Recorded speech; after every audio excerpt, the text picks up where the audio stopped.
This episode of Super Pulp Science is brought to you by BrianHongArt.com. He's our good buddy from Halifax, and we love his artwork. So this episode is brought to you by Brian. And his new pieces are amazing. Go check them out. Go check him out at BrianHongArt.com.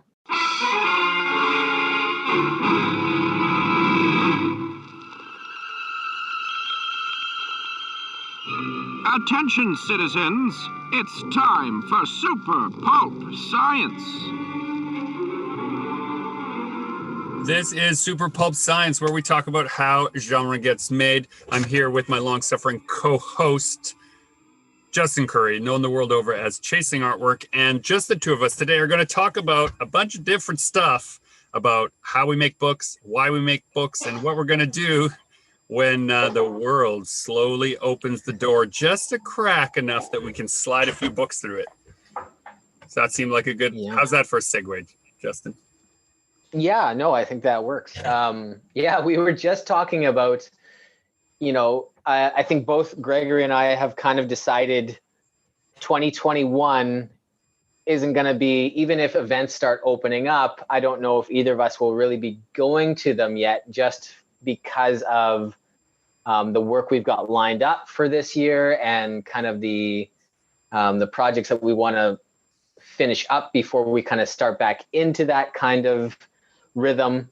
But once we start going to events and shows again, we'll have so much new content. How's that going to work? Suddenly the amount of artwork, books, and material at the table has doubled.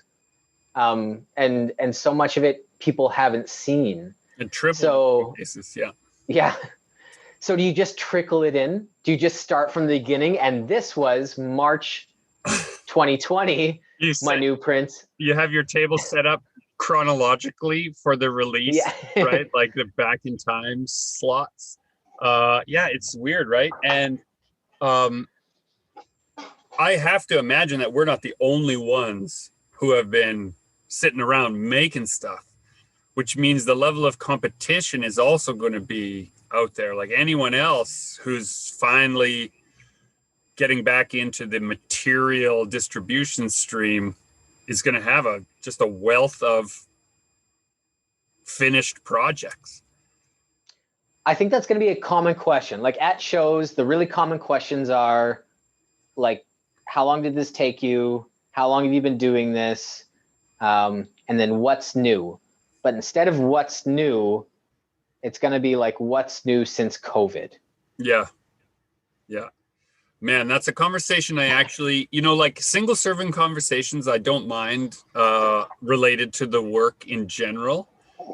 But there's a lot of, I don't know, what's the word, like psychic baggage related to COVID talk that I think that's going to really exhaust people. Like trying to figure out how to sum up a year's worth of difficulty, anxiety, confusion, mystery, tension into a little soundbite that you say to a person during a signing or something.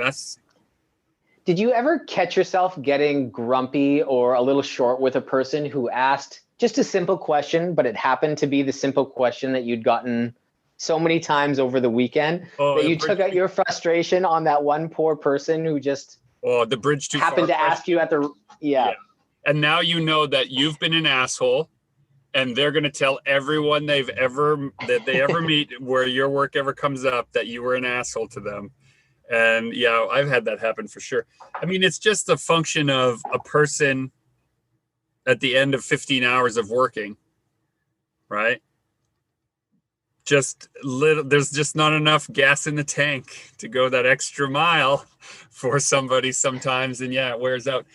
I think you and I got into a pretty good habit of taking breaks when we needed it to keep that fresh and to stay interested and like to keep having fun. But yeah, there are some moments that I'm not proud of for sure. And I think there'll be a lot of people too, there's so much politics that got wrapped up into how people viewed COVID that you won't be able to just pleasantly talk about the media itself, I think there's going to be a lot of, this is the magic of big numbers, right? We can talk about anything that's one-to-one and evaluate it on a case-by-case basis, sure. But what you and I are talking about is the number of times that the same conversation is likely, because, say, over the course of a weekend, you might see 2,000 or 3,000 people and have a direct conversation with them, right? So in those large numbers, that's where those patterns that lock into your mind and lock into your habits and, it's become kind of a trigger to your own bad behavior sometimes form. I think we're going to have to be careful in that first while as you're getting back to just sort of keep things fun, keep things fresh, keep things light, and remember that we're there, that other people need to be out more than they need to, say, purchase something. They're just figuring out how to move through the world again in a respectful way. Yeah, the just that getting used to social interaction on a bigger scale, just getting used to social interaction again. Yeah. Everybody's going to be a little rusty. Well, and think of all the times that we have given advice to people at shows, like, who are representing their own work. And we will say to them, pass your graphic novel, book, or product to the person across the table, show them your enthusiasm, give it to them, grant it to them. We can't hand stuff to people now just so casually. People won't accept that. That'll be such a trigger for people. Yeah, that's like my whole trick is handing people a thumbnail sheet. Right? That time is a while away for being the casual connection that we once relied on. You just made me think too, like, of, a lot of artists are pretty introverted people to begin with. Like, we've walked by some booths of some really talented people, but some very, like, they look like they didn't really want to be interacting with people. And that was when things were busy. I'm hoping they're going to be okay coming out of this after 2 years of. Or will they be the ones that handle it the best? Because will a large percentage of consumers and shoppers and browsers prefer not to be interacted with? They just want to break. Yeah, they just want to go at their own speed. They don't want to be suggested to. They don't want to be interacted with. It's a lot. Seeing people is a lot right now. Like, I think those first couple of months when you're allowed to be in groups larger than a few hundred is going to be a real test on a lot of people's, like, capacity to have empathy. It's going to be a big deal, I think. Yeah. No, my dear. I'm not going now. I'm going to spend the evening here with you. Just as you want. Say just as I want. Say just as I want. Just as I want.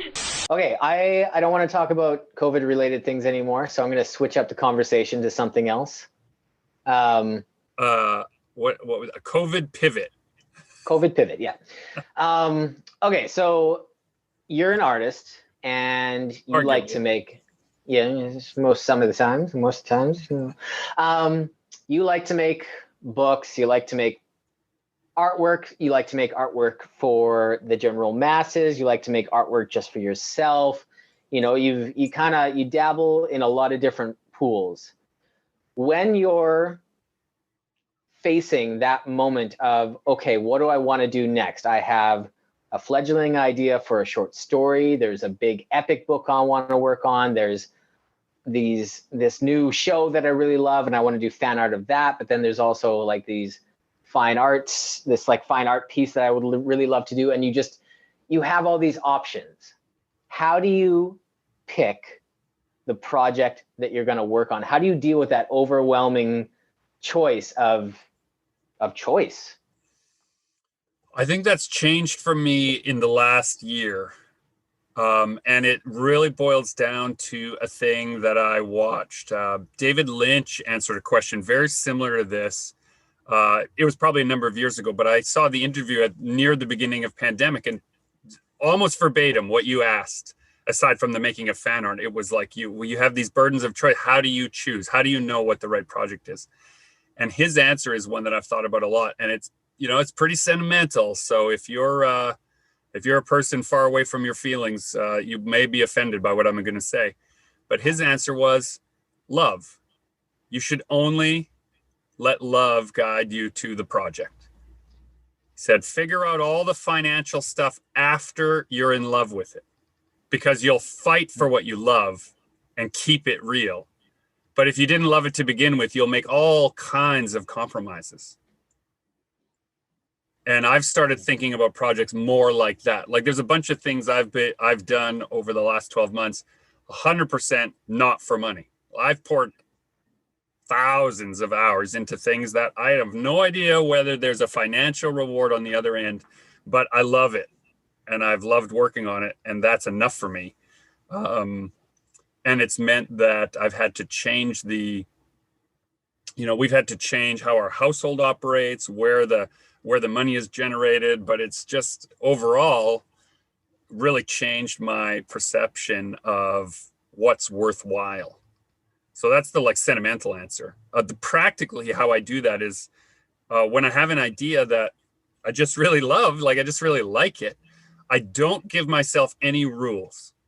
I sit down. What I've been doing lately is I've gotten into a habit of staying up quite late as a result of just the pressures of home and homeschooling and all this kind of stuff. So if I'm going to have alone time, it's usually late at night. And so sometimes you're tired or whatever. And I just tell myself for a couple hours, I'm going to do whatever I want, whatever this idea turns into. And I don't care if it's useful tomorrow. That's been a big thing lately for me, is I just do it and I'm just having fun. And what I found is then sometimes I stay up really late working on it, but I'm so in love with it that you don't feel tired. You're just so jazzed and so fired up because you're chasing something real, and it doesn't feel like work. And then other nights it's like, oh man, I just have nothing and I'm so tired and I just go to bed. But I go to bed with this not like an anxiety of not accomplishing something, but you just kind of the wind dies down naturally and it's helped calm me. And my sleeping is, the number of hours I sleep varies pretty wildly through the week, but how well I sleep has been very consistent. I wake up very rested lately, and it's such a welcome surprise. How often would you say you do that? Set aside time to just see where the project takes you. I'm just going to work on whatever I feel like working on these hours. For the last sort of 8 months, I used to do it.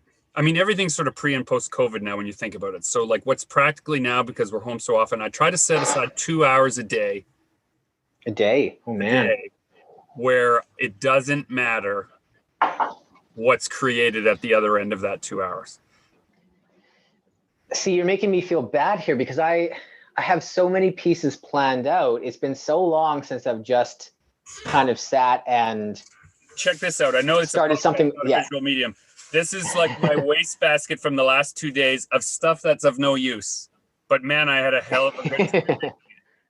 Right? And now when I'm done, instead of being so precious with it, I'm like, oh, that's of no use. But it was good. It was practice. It was fun. And I just put it in the recycling bin. And I'm not even stressing about it. I used to be so precious with every idea I have to keep.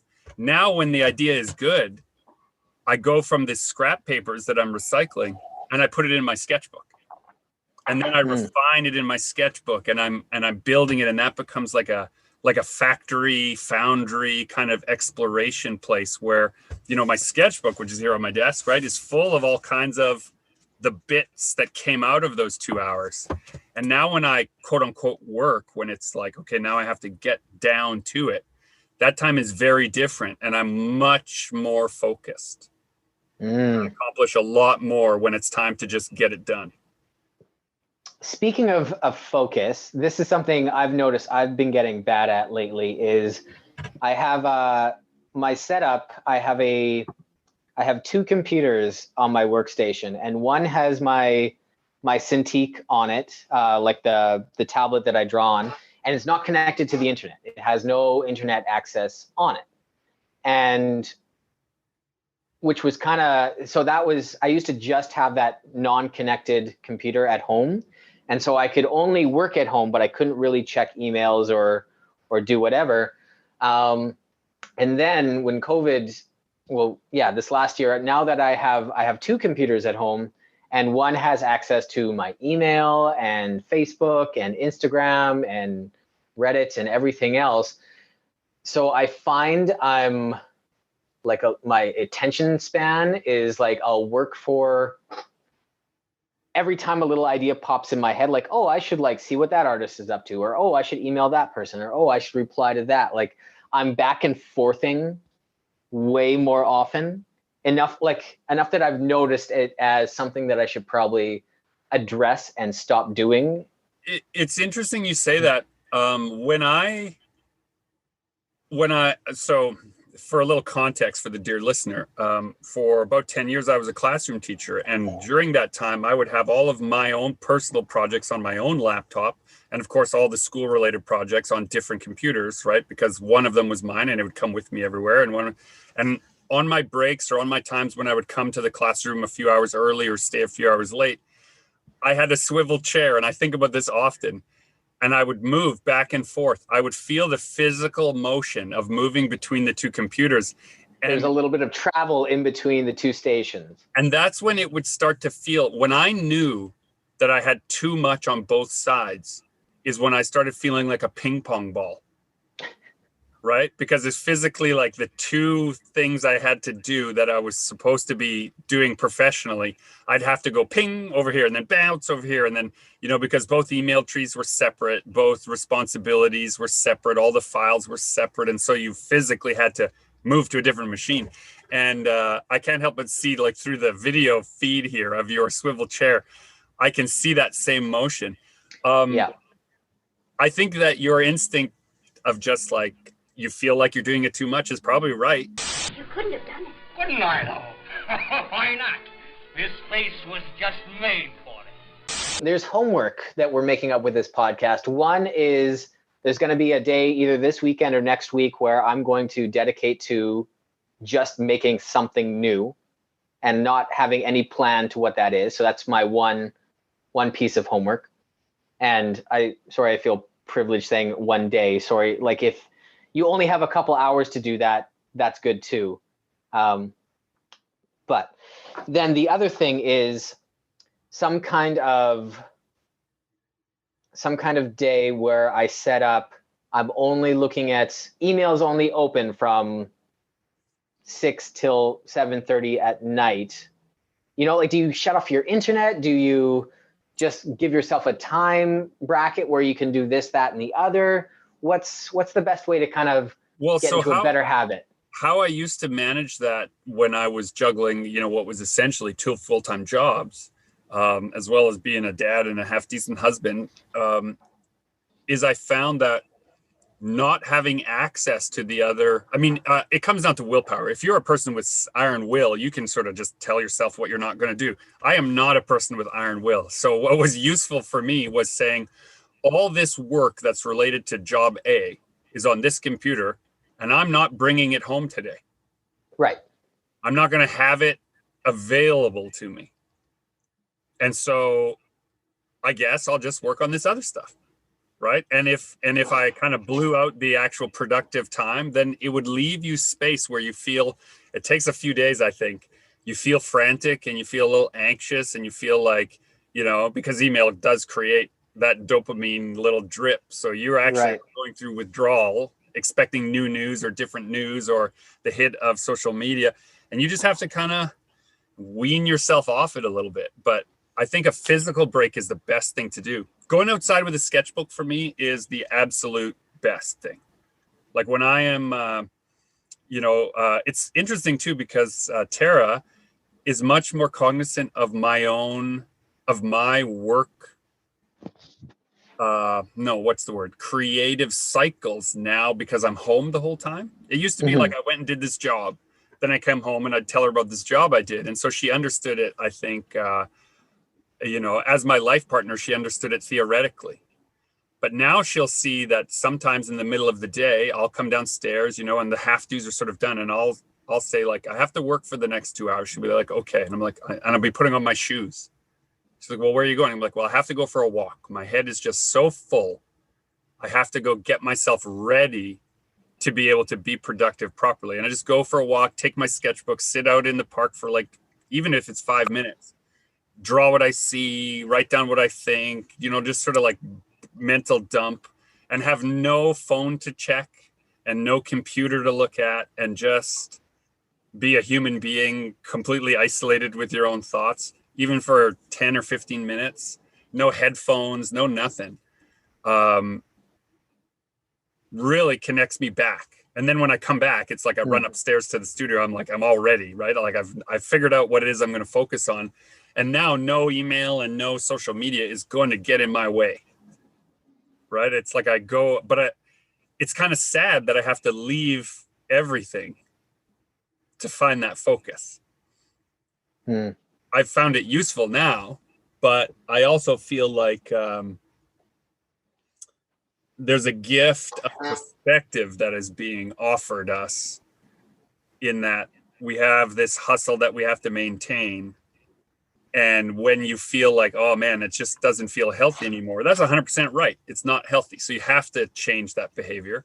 But since there's nowhere to go, there's actually no distraction either. So you have to just be yourself. Yeah.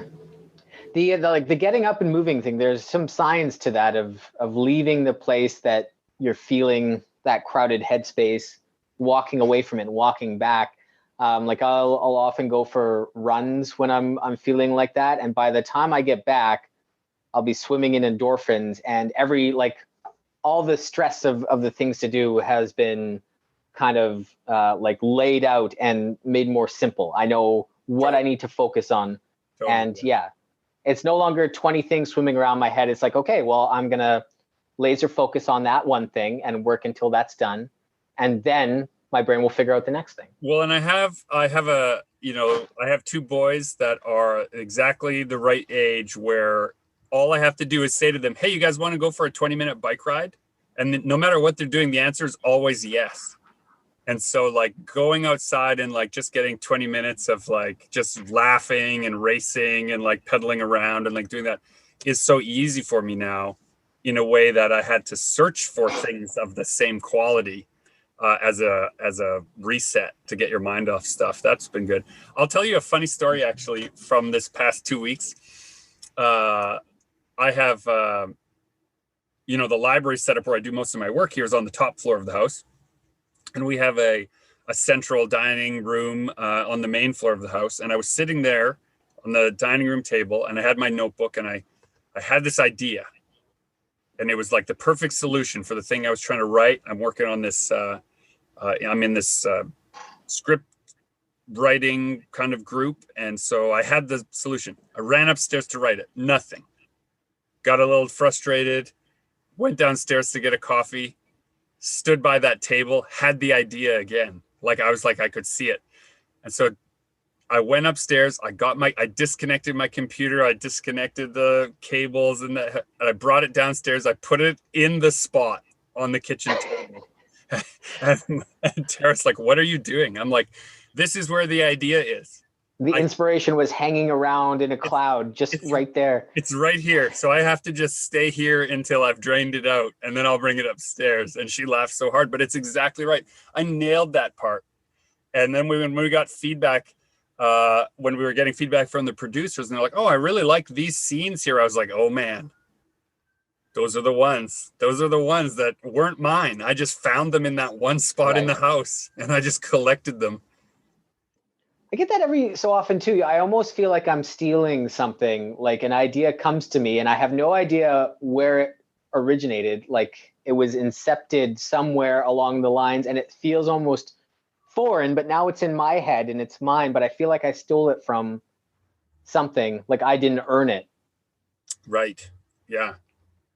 Yeah. Kind of like the muse, man. We have this joke in our house that I told my kids when they were very young that there's only one yawn in the world, and it's being passed around. Yeah, it just passes from person to person. So like when we would yawn at the end of the night, be like, oh, it's back. It made its way all the way around the world, and now it's back. Now I have it, and now you have it, and you're gonna pass it to someone else. What if ideas are like that? What if they just like float around, and you sometimes catch it, and then you pass it on, and some yawns are bigger than others, and really it's just an automatic response? I like to think that I don't think any artist really is able to do everything they want to do in a lifetime. It's just not enough time to do all that projects they want to do. So when they pass away, those ideas don't go with them. They stick around, and then they pick up on other artists that are coming up. What a wild idea. What a great concept. That's such a high-minded thing. Like inspiration is just the haunting, like the part of a haunting of a dead artist. Yeah. Oh man. So that good idea that I feel like I don't know where it came from. It's some dead artist who never got to do that project, and now the pressure's on me to finish it. But are you like possessed? Is it like you need, and like making art is the exorcism? No, you've been chosen. It's important work. Oh, chosen. So we're really special. What if it's just random? What if it's just random? Well, then, some teenager at McDonald's gets the next big thing. Can this be evil then? A lot has been said about art education and about educating people on how to be introspective in a positive way would allow anyone to then act on inspiration. That we unfortunately so often value commerce over inspiration. And so what we're trying to do in the school system is sort of like train workers as opposed to training thinkers or inventors. And because people are not told that jotting down their little ideas as a poem or a story or doodling a little character and keeping a sketchbook is a productive, useful thing. But really, think of how many, builders and astronauts and ditch diggers probably have brilliant ideas, but have just never been told how to copy them down the right way. Yeah, it's true. How often do you get really inspired with an idea, and you know that there's a disconnect from it in your head and what it's going to be? You're drunk on the excitement of that inspiration, and so you table it for a while until you're ready to look at it more objectively. Does that make sense? Yeah. That's like what sketchbook practice is. Yeah. Right? Because I get like really excited and I put it down in there, and then I maybe forget about it. And then because I have this habit of then going back through the old sketchbook before I move on to the new one and taking the idea with me into the new one. That's that sobering part where if I feel that little tingle of love again, right? It's like, ooh, yeah, I don't know what this is. I don't know where it's going to go, but I know it's important to me. I know it's, valuable. Yeah, it's funny. You want to avoid the dating metaphor when you're talking about your own ideas, but you kind of like, you don't want to just get married to the first person that catches your eye, right? That will not usually turn into an excellent, strong relationship. You want to, see what fits best. Same kind of thing. And I think that's that process of getting super excited, falling in love with that idea, and then kind of tempering it with how it's going to be made into reality. We have that, but people who don't make art or make books, they never have to lose that love of the idea, and that's why they think it's so precious. Like, I have the best idea for a movie, but I don't know anything about how movies are made or how to get it made, so they don't have to fall out of love with that idea for the movie, because they don't have to worry about the practical end of it. And we've said before, and sometimes quite facetiously and sometimes not very pleasantly, we've talked about the people who show up in our lives and say, I've got a great idea for a book, or I've got a great idea for a video game, and they're so passionate about the idea. They're in love with that idea. But they don't know how to take any criticism. They don't know how to reshape it to fit any other kind of medium. And they're obsessed and single focused. And so they've sought out people they think know how to do it. It's like if your car's not working, you go to a mechanic. They're like, oh, I have an idea. I'm going to go to this bookmaker and he's going to turn my idea into the thing I want, right? But it's not like that. Like, you have to refine it yourself. You have to distill it, you know? You've got to boil it down and then mix it with something else and then boil that down again. And then, you know. And that's the process that most people don't have to go through. So yeah. And then this is like your drunk metaphor, right? Mm-hmm. Where they've tasted it and they've gotten all loopy over it, but they don't know how it's made. It's like a person who knows how to make liquor versus a person who just likes drinking it. Right? And if they're like, I have a great idea of how to make a new drink that everyone will love, it's going to taste like this. And the person that works in a distillery says, well, it's not quite that simple. You don't just toss in some ingredients at the end. It's a long process of distilling this into something that is palatable. And it's really even funny to me because I don't drink at all. So the fact that I've fallen into a distillery metaphor for this, it's more like alchemy, I guess. And I like alchemy. So that's what are you doing? The burden of knowledge. Yeah, the burden of knowledge. Yeah, what are you doing then to keep it fresh? Because I know that you have really focused on and been putting a ton of work into your new website and into the logistics of, the business side of your art practice has been in the forefront of your mind lately. Is that maybe why, or the source of this stress, is that you're getting results that are positive because you're focusing on the business side, that it becomes hard to see it through another lens of just going out and searching? Sorry, so what's the question here? So I think what I'm sort of talking my way towards. Right. It's like, like these stories of old prospectors, right? They'd go out into the woods, they'd find gold, they'd come back, they'd sell their stake, and they don't even care that they just made money selling the gold mine. They go back out looking for more gold, right? They just want to be out in the search more than they want the reward from it. But maybe you, in this last 4 or 5 months, have been focusing on building the gold mine instead of searching. And, even chasing artwork, your whole brand is about looking for that next thing, but maybe you've been reeling in the fish instead of chasing them a little too much, and you need to just take a break from that. Yeah. So in the last couple months, I've kind of realized that my current business model of making artwork and selling it through my own website, and just doing that is sustainable and works. And so it's kind of, it's almost like I have a lot of freedom now to make what I want. And it's super exciting and like a little overwhelming. It's scary, right? It's like, yeah. It's scary. It's a good kind of fear though. Yeah. So I'm just going to kind of talk through my jumbly thoughts right now. Like before, I kind of had the structure of events every couple of weeks to kind of work towards, and like that was an end goal, and that worked. And now that those are gone, I've kind of self-imposed my own little deadlines, and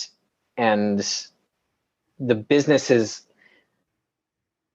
the part of the business that was always kind of like atrophying on the side of like my online store and online everything, is now suddenly the focus, and it's doing really well, and the potential is super exciting, and I can see where like how well it can work, and I've seen other people do such a great job at at the exact same thing, and I can kind of envision how I can get there as well.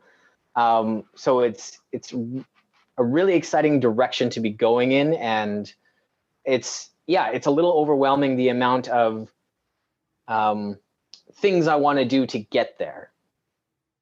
And it's not a hard finish. It's not like one 4-day event that'll happen and then it'll be over. It's like a long-term big career change that I'm going through.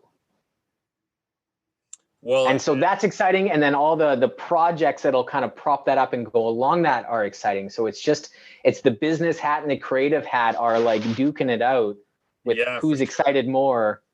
Well, and I think what I'm hearing you say too is that you have time for a longer view. Yes. Right? You used to, and we both did, we had to sort of section our year into 52 weeks, and 30 of those weeks were somewhere else. And so how do you then think the long view if you're always getting on a plane and going some other place, right? How do you... You're just looking to survive until that next weekend, until that next event. That was it. That was always, where your kind of future view usually stopped, was I gotta work hard, and then Toronto Comic-Con happens, and then I can reset. Yeah. And then I can rest for a little bit, and then I'll do it all again.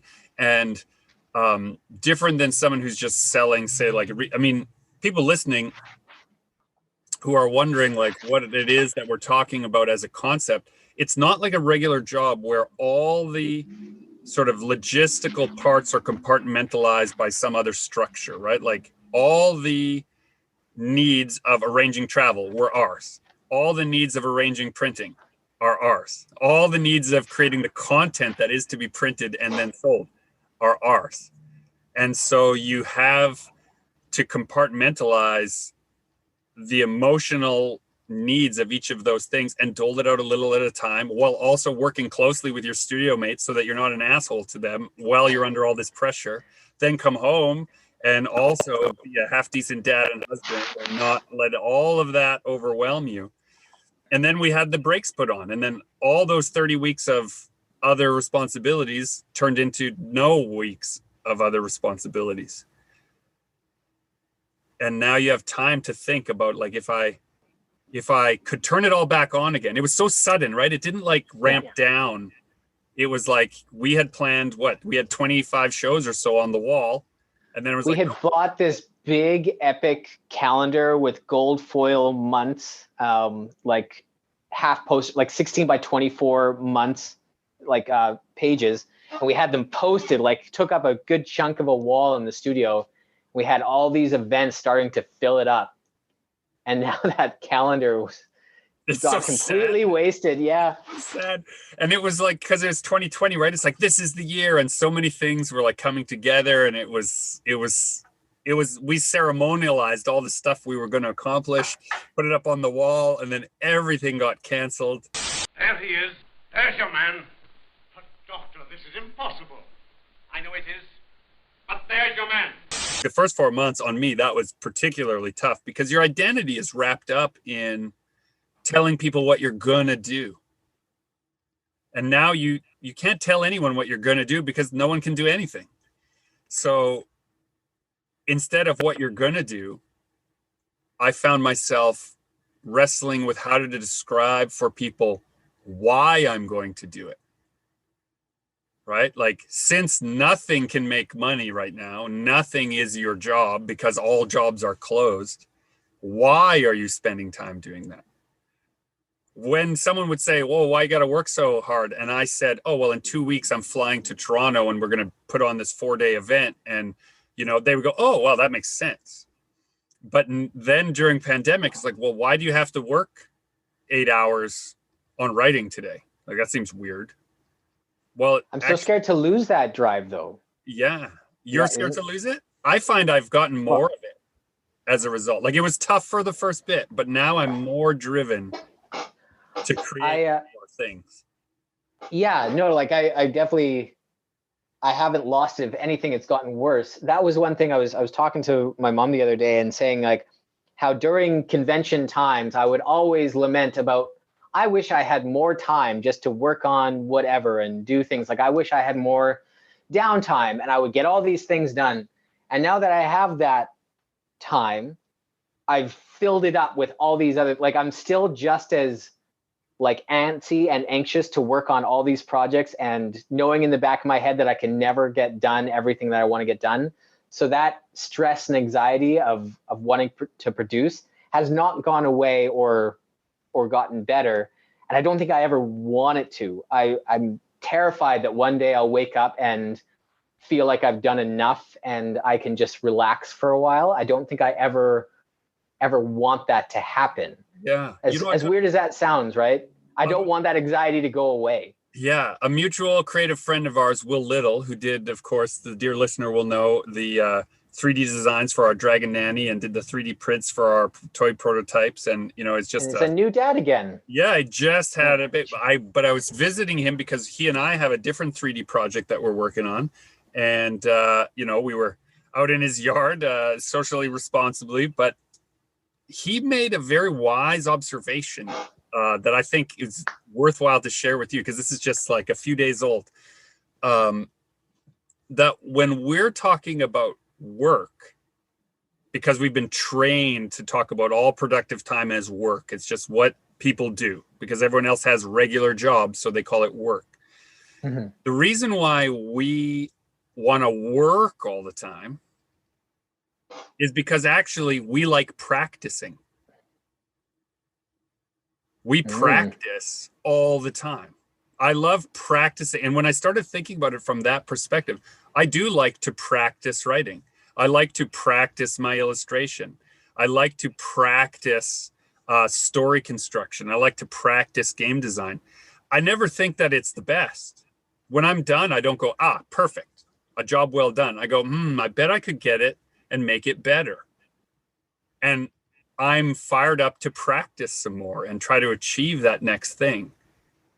That sounds cooler. We're training. We're always training. This is what I mean, right? And then it got me thinking, now both Will and I are a little bit into this Wim Hof like breathing exercise thing as a meditation technique. And so I actually didn't realize how into it he was. And so we were sharing. Oh, he's super into it. Yeah. Yeah. Right. Oh, so much. If you're listening, Mr. Wim, I've got your next superstar trainer guy.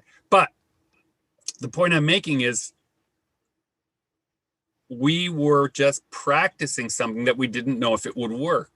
And when it yielded some results, you would adjust how you practiced, right? And so the practice of meditation, you call it the practice of meditation because every day you try it again because it might work better or worse than it did the day before. And if you think of anybody who is in a field where they are in charge of the result, like an athlete, for example, they're practicing because they are the result. So they practice and train, and you never say to them, to an athlete, why are you training so much? Because it's obvious, right? They're an athlete. But we've gotten into this habit of artists being jobbers. And so work-life balance arguments come into it. And are you working too much? And are you whatever? But you would never ask someone who is training to run a marathon, why are they running so often? Yeah. I was thinking about that too, how I almost feel it's so exciting as an artist to think about how you're never going to decline in skill. You're only going to get better. So like 60-year-old me, like what's he going to be capable of? But when I think about like running and boxing and what's that going to look like when I'm 60? Totally. That makes me a little sad, right? Like I can't sustain what I'm able to do now in my 30s when I'm 60 physically, like working out and training. Yeah. But artwork training wise, I'm going to be so much better. Though, what's interesting too is that art is so much, the field of artistic expression is so much defined by the fan base also. I think of my own relationship with like an artist like David Mazzucchelli, He came into my life in the 80s when I was just but a young lad drawing Daredevil comics, and I'd never seen the human form rendered with such effortless precision in so few lines. And it just excited me. And I've followed him through his artistic career. And there's a whole period where I actually couldn't stand the work he was making. Like it just did nothing for me. But I could recognize as a person who was interested in art that his art was getting better. But how it spoke to me, it was speaking a different language than the one I wanted to listen to. And I think, we're all going to go through that. If you stick with an artistic practice for long enough, you're going to alienate the people you were speaking to with one set of lines and language as you develop another one. And art is about, in a lot of ways, to me, learning new languages of expression. And each time you learn a new language, people who only speak the last one, they can't understand you. See that a lot with musicians as well, trying to update or change their sound, and some people being okay with it, and some people being really angry that how dare you change what made me fall in love with your music in the first place. Yeah. And that's always the fear of commercial art, right? Is that if you have a certain, like we know this from the fan art community, if you only draw minions, eventually people aren't into minions. And if that's all you know how to draw, then you're kind of out of luck. But the reverse is true. If people loved minions forever, ceaselessly, then now you're trapped making only that thing. Almost like selling Big Macs, right? Like you're now a franchise that is just doing the same thing, and it might as well not be you anymore. All you want to do is make hot dogs, but you got successful making burgers, so yeah, right. Stuck with it. Tell them, Jekyll. Tell them. It's no use, Jekyll. You know it's no use. Tell them what happened. I beg of you, Jekyll. Tell them who you are. Tell them what you've done. I've done nothing. Hey, I have a little chestnut for you that I heard recently. Bologna is just hot dogs for people who like pancakes. I heard that it was slightly different. It was like bologna is just a hot dog. Yes. It's just an unrolled hot dog. And since I've heard it, I haven't been able to get it out of my head. It's kind of like tainted my love for hot dogs and bologna sandwiches because they were distinctly different things in my head before I heard that. And now they're not. And all of our talk of like healthy living or healthy eating is now completely undermined by this one soundbite of you saying that you like hot dogs or bologna, right? Every person in the health community that listens to this podcast is like, oh my God, I thought I knew them. So nothing wrong with hot dogs, but the ingredients, right? If you come back down, you bring it back around to the art metaphor. People like a certain ingredient, and sometimes if you change its shape, they don't realize it's the same thing over and over, right? And you don't want to be a person that is just making the same thing over and over. Now you're just a factory, and that's not what. But I see the value in, like, there are some artists who don't make a whole lot of new artwork very often, and they rely heavily on their back catalog. And they keep kind of bringing up their back catalog and presenting it in a new way and keeping it exciting, and do, fairly well, just kind of relying on past projects over and over. So I see how that's working for them, and it makes me think that I need to not dismiss my older work as I've done it, it's gone, I don't want to ever see it again. Like, it makes me realize I should be, propping up my old projects every now and then, rather than just focusing on the next brand new thing so feverishly, because that's usually what I do. As soon as a piece is done, out of my mind, what's next? Right. And I don't think that's the best way to do things as well. You need to, you worked really hard on that book and that project, and you talked about it for a week and then you never talked about it again. Like, that's not the right way to do things either. You need to, give that project more credit every so often and bring it back into the limelight. Which is exceptionally difficult to do if you're a one-man show or one-woman show. You just don't have the capacity, the bandwidth to talk about everything you've done, especially if you're prolific, you know.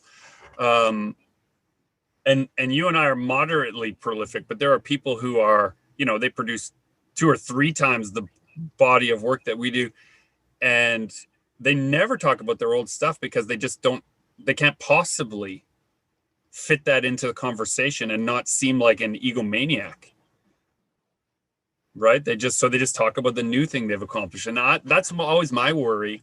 And this last year, I've gone from being a shameless self-promoter to like barely telling anyone what I'm working on, and that'll be an interesting realignment for me when there's a reason to promote things. How will that work? You know, like,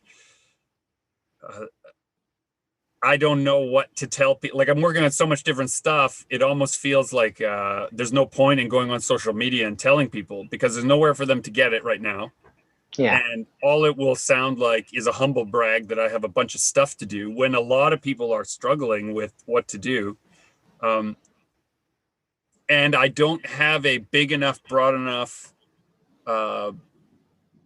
social media presence that it just comes across like an announcement. I think like in your case, when you make a post, it reaches 50,000 people pretty easily. And that's like a crazy number to consider. But when I make a post, it only reaches like maybe 3,000 or 4,000 people. And the vast majority of them are people I've had direct interaction with in my life. And so it feels very different for me to be constantly updating them on what I'm doing.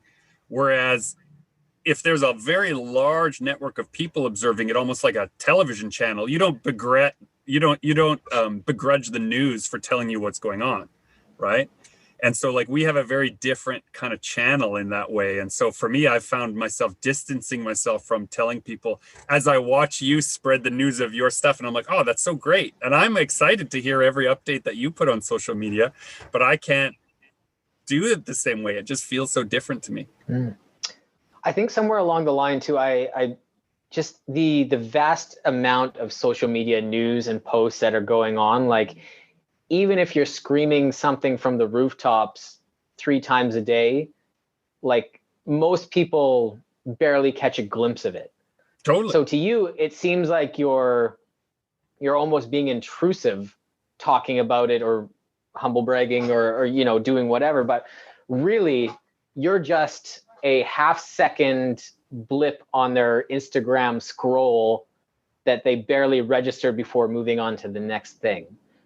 Like, you're just a little fish in a big sea. Yeah. And so I've stopped putting so much like mental effort and weight on what I'm going to post and making it important and making it, newsworthy, because I realize most people aren't going to see this. And the people who do see this are, just going to glance at it and keep going. So I'm just trying to make them happy for that split second before they move on to the next GIF. And maybe that's an attitude I should adopt more, is to care less. But I get into this like terrible myopathy where I become so precious with my words or my ideas. And then when I'm on social media, I feel like, if I'm going to share an image or a thought, I don't want to just add to the noise. But you're right. When I scroll through some of that stuff, it is just for a second or two. And some people's artwork that they've posted without context, without comment, just the image, it makes my day better to have seen that work. And so I don't know why I overthink it so much. And do you often, like, I kind of caught myself, like, I don't like it or comment nearly as often as I should. Like when a friend of mine does something amazing, I realize how much it means to me when somebody like actually takes the time to comment on something like that, warms an artist's heart. And I don't do it like nearly enough. I never comment or like so many things that I really do like and should be commenting on, because I know what that can do for the artist's self-esteem and it makes all that time they put into the work a little more worth it in some respects. Yeah, it's true. I've lately been affected by the idea of this transactional relationship of social media that I don't like. And Yeah. so that's what gets in the way. So you're right. I don't comment enough when it does affect me. And I should. Like when I pause, like the thing I'm talking about where I'm like, wow, that made my day better. I should let that artist know that just seeing that thing actually had a positive impact on me. And so all of that work and time really reached somebody in a way that they maybe would never know. But I don't do it for sure. Perfect example. Did you see Brian's new piece? I didn't. No. Brian, I'm just going to make sure I'm getting his social media account right. Bri Hong Draws, BRIHOANG Draws. It's our good friend from Halifax now. Just posted a new piece, and it's kind of not like a big departure from his old stuff, but it seems like it's kind of a new direction he's trying out or going, and I absolutely love it. And yeah, so I liked and commented on it. And as I was commenting, I kind of realized like I don't interact with my friends' social media posts nearly enough, because this guy did a great job, and he should know it. I don't know.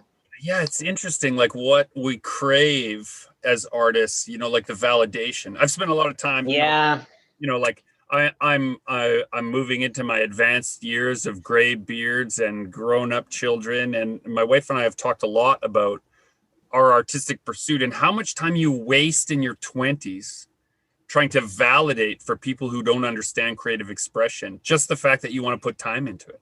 Like you have to justify, and you find yourself sort of overselling the need and the value of art to people who actually don't give a shit. But for some reason, their opinion affects your output. And it's a very, it's a complicated set of cause and effect relationships that I'm talking about here, but it boiled down really simply. The idea I'm trying to get at is that if you're listening to this and you're a person who feels better after you've made art, that should be the only justification for its existence necessary. But you need to feed your family. Yes. And so you have balance. You have to balance needs and wants. Absolutely. I still have to do the dishes, and I still have to, play with my kids and teach them their math. And those things are necessary. But when I'm feeling stressed out, is it better for me to, have a beer, go for a run, or make some art? Right? I think 2 out of 3 of those are the right answer. In most you don't do 2 of those things, right? 2 of those things I do pretty regularly, right? And one of those things I never do. And I grew up around people who did it too much. And so it really enforced in me this idea that all these people around me who could be creative geniuses that spend all their time, in a bottle or in a haze of smoke, like what are they doing with their lives, right? That really was part of that 20s galvanizing for me of like, okay, the easiest way to keep a leg up on all these people who are far more talented than me, but they have these other bad habits, is just don't have those bad habits. And I'll easily be able to outstrip them simply because I'll be able to show up on time for the meeting. Right. And that's a very egocentric, self-centered view of how and why to do things that I think in my 40s now, I have a different view of. But it does, it's a complicated mess that you're in when you're young about why you're doing things and how you're going to do it. And you're always comparing yourself to someone else. And that's the danger of social media to me, is that how often I see work that I could never imagine how I could accomplish it. And it seems to be done so effortlessly by other people. And you can see 100 of those in a minute. 10 minutes. Yeah. It's overwhelming. We should, I can sense the ghost of Dan, not that he's dead, he's around somewhere, telling us to wrap it up. Oh my God. Yeah, I didn't look at the time. I was so into our conversation.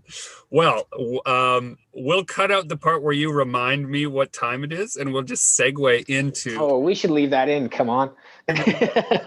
when you're talking about art and when you're making art, sometimes you lose track of the time. That's true.